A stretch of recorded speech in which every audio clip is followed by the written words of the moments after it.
I'm the only candidate that can beat Hillary Clinton in the fall. I'm not here to play a game. I'm here because I'm worried about who's going to run the United States.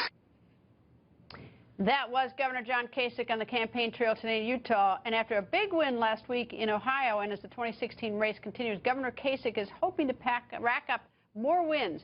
2016 GOP presidential candidate, Ohio Governor John Kasich goes on the record. Good evening, sir. Hi, Greta. How are you? Very well. So I saw the video your campaign put out tonight. This was about how a week ago Governor Romney was singing your praises with you campaigning in Ohio. And then today on Facebook he says his man Tuesday in Utah is going to be Senator Cruz. What do you think? Well, what he said about my record last week is true this week as well. And, you know, it is important that we win the fall election. And I'm the one that can beat Hillary Clinton. I'm the one that can get the crossover votes. But there's another important part to this, Greta. We need to elect somebody who can actually be president and get the job done. And I've got a record of economic growth and bringing people together and solving problems. So I appreciate what he said last week, and we just wanted people to know that that he's talked positively about my record. So, but I mean, what do you make of this? I mean, for the American voter, it looks pretty. It's gotten a little bit crazy. Is that one week he says you're great, you're the guy, and then the next week he says that it's Senator Cruz. Then we've got Senator Lindsey Graham saying that basically Senator Cruz is the last person to support. Now he's supporting him. People are saying rotten, mean things to about each other. And next thing you've got Dr. Ben Carson saying that Trump is great. I mean, it's like it's a little bit nutty. What's being? Do you agree? Greta, it's politics, you know, and look, it'll all get settled out. And look, you know, this is an interesting part of American politics. And people think, well, you go to a convention, everything should be settled. No, it shouldn't. The convention's part of picking who's going to be the nominee of the party.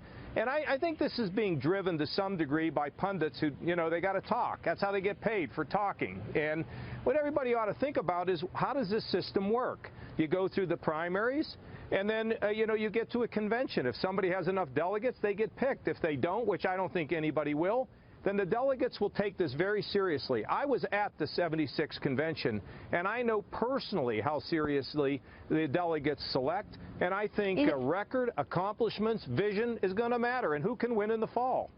All right, if you do the math, you would need 106%, I'm told, of the delegates, which is impossible, in order to get the 1,237 in advance of the Republican convention. Having given that, tell me, when you get to a convention, if Donald Trump has 1,236, what do you do? How do you get the nomination at that point? Well, Greta, this is the way this works. You know, most of the time that Republicans have had a convention that has been deadlocked, the front runner is not the person who got picked. Secondly, we have a lot of primaries yet. So tell me how this works, the delegates decide who they want. What do you mean, how does it work? They go to a convention, they vote on the first ballot, they're supposed to vote for who they represent, and then it's opened up in the second ballot, third ballot, fourth ballot. I mean, that's how it works. And look, we're going to learn a lot about this, and we're going to learn that the people who are delegates are people who are local government people, local party activists. They'll take this very, very seriously. And then I think at the end they're going to determine two things. They're going to pick who can win in the fall, and I'm the only one that can, just look at the polls, and secondly, who can run the country. It's like a very important thing. Who actually can run America? That matters. If it's so important, why are we hearing this crazy thing that you call politics, where someone says this person is awful and now this person is great? I mean, like, how can we take it seriously when we hear these outlandish things being said? Yeah, I think to some degree, Greta, when you look at endorsements, people are trying to figure out what works for them. I mean, what angle can they play where it works for them? You know, but at the end, to be honest with you, I don't think endorsements matter that much. There's a few.